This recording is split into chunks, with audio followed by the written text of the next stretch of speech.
Hi everyone, and welcome back to English podcast session. I'm John. And I'm Amelia.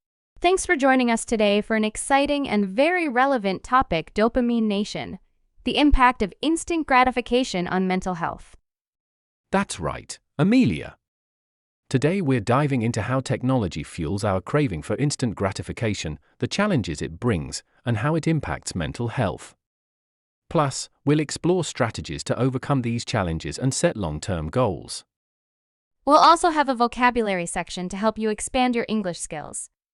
And, as always, we'll end with a short story that ties everything together. Let's get started. What is dopamine and instant gratification? So, John, let's break it down. What exactly is dopamine? Good question. Dopamine, the feel-good chemical in our brains. Let me explain it to you. Have you ever found yourself checking your phone even when there's no notification? Guilty. And I'm sure most of our listeners can relate. That's one way technology trains us to crave instant rewards. Dopamine is a neurotransmitter in the brain. It plays a huge role in how we feel pleasure. When we do something enjoyable, like eating chocolate or getting likes on social media, our brain releases dopamine. That's the reward chemical, right? It's what makes us want to repeat those pleasurable activities. Exactly. And that's where instant gratification comes in. And it feels amazing for a moment. But the problem arises when we start chasing that short-term hit over long-term goals. It's the desire to experience pleasure right now rather than waiting for long-term rewards. Like scrolling TikTok instead of finishing a book. Quick, easy, and addictive. Totally.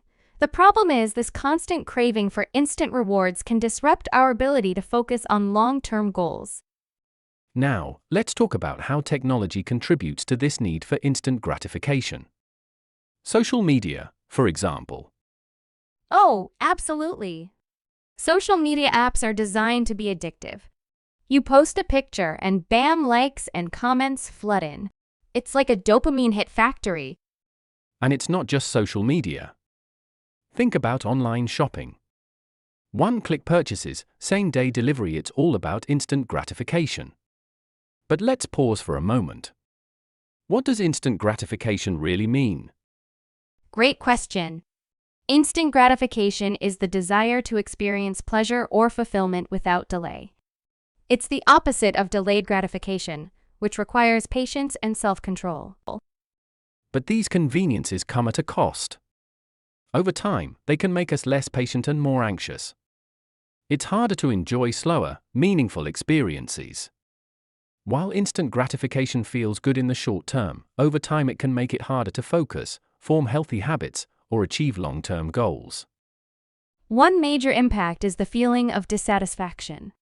For example, when we're used to getting what we want immediately, we struggle to cope with delays or setbacks in real life. Another issue is that it can interfere with sleep.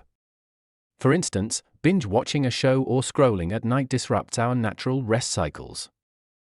It's true. Have you noticed how hard it is for people to sit through a long movie without checking their phones? Guilty as charged. But the constant notifications and rewards condition our brains to expect instant feedback. That's a big challenge for building healthy habits. And don't forget, it's also linked to procrastination. Why start a tough project when you can get a quick dopamine hit from watching funny cat videos? So true. But before we go any further, how about we take a quick break for some vocabulary? Shall we? And now, it's time for our vocabulary break. Here are some key words and phrases from today's episode. First up, dopamine, a chemical in the brain that creates feelings of pleasure and motivation. Example, exercise boosts dopamine levels, making you feel happier. Next we have instant gratification, the desire for immediate pleasure or reward without delay. Example, ordering food online satisfies our need for instant gratification. Neurotransmitter. This refers to chemicals in the brain that send signals between nerve cells. For example, dopamine is a neurotransmitter associated with pleasure. Another word is disrupt. It means to interrupt or disturb something. For instance, constant notifications can disrupt your concentration. Procrastination, the act of delaying or postponing tasks. Example, checking your phone instead of studying is a common form of procrastination. Addiction, a compulsive need for something, even if it's harmful. Example, many people struggle with smartphone addiction today. Finally, long-term goals. These are objectives you plan to achieve over a longer period. Example, saving money for a house is a long-term goal. Try using these words in sentences throughout the day. It's a great way to build your English fluency. And now, back to our topic. So, Amelia, let's talk about the challenges of living in this dopamine-driven world. Well, one major challenge is losing focus. With so many distractions, it's hard to stick to tasks that don't offer immediate rewards. True. For example, studying or exercising requires consistent effort, but there's no instant payoff. Exactly. Another challenge is how it affects mental health. Over-relying on instant gratification can lead to anxiety, restlessness, and even depression. It's like a vicious cycle. The more we chase quick fixes, the harder it becomes to enjoy the slower, deeper aspects of life. So far, we've talked about the problem. But John, how can we overcome the challenges of instant gratification? Great question. One strategy is to practice delayed gratification. This means consciously waiting for rewards. That's a great point. One way to do this is by setting small milestones. For example, instead of binge watching a show, reward yourself with one episode after completing a task. And building healthy habits is key. Try replacing instant dopamine hits with activities that offer long-term benefits, like exercising or learning something new. Mindfulness can also help. Taking a moment to pause and reflect can break the cycle of impulsive behavior. Being present in the moment reduces the urge to constantly seek external validation. Another tip: limit your screen time. Apps like Screen Time or Digital Well-being can help you monitor and reduce your usage.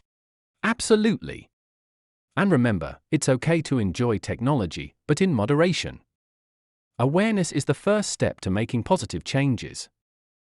It's all about finding balance. Technology isn't bad, but we need to use it in ways that support our goals, not distract from them. And now, we'll wrap up with a short story that highlights today's theme. Let's do it. This story is called The Two Paths. Once, there was a young artist named Ashley. She loved to paint but found herself distracted by her phone. Every day, she would sit down to create, only to spend hours scrolling social media. The likes and comments felt rewarding, but her canvases stayed blank. One day, Ashley met an older artist, Mr. Parker. He told her, "True art takes time. You must be patient and trust the process." Inspired, Ashley decided to limit her phone use. Instead, she focused on painting for 1 hour every day.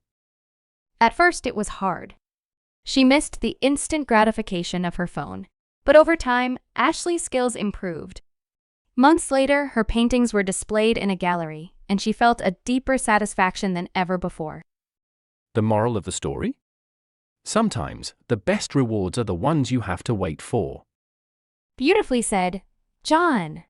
That brings us to the end of today's episode. We hope you learned something valuable about dopamine, instant gratification, and how to strike a healthy balance. Don't forget to practice the vocabulary we shared. And if you enjoyed this episode, please like, share, and subscribe to ESLpodcast session. Thanks for tuning in, and we'll see you next time. Take care and keep learning.